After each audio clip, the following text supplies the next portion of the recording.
آج میں سیدنا قطب زماں خواجہ غلام حسن سواگ رحمۃ اللہ علیہ کا چھوٹا سا واقعہ سن۔ قیام پاکستان 1947 سے پہلے لاہور تشریف لائے، ایک ہندو نوجوان کو مسلمان کیا۔ اس نوجوان کا بھائی تھانے دار تھا۔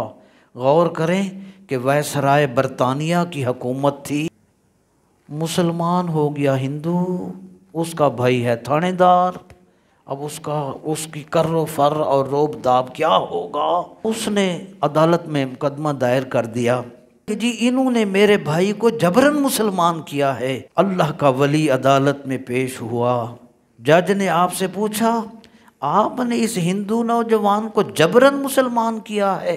اللہ کے ولی قطب زماں خواجہ غلام حسن سواگ علیہ رحمہ جوش میں آ گئے اور اس تھانے دار کی طرف اشارہ فرمایا کہ کہا اس نوجوان کو تو میں نے مسلمان کیا ہے، اس ہندو تھانے دار کو کس نے مسلمان کیا ہے؟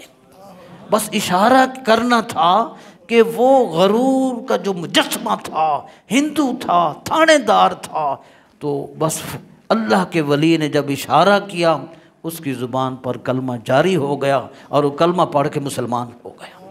نگاہ ولی میں وہ تاثیر دیکھی، بدلتی ہزاروں کی تقدیر دیکھی۔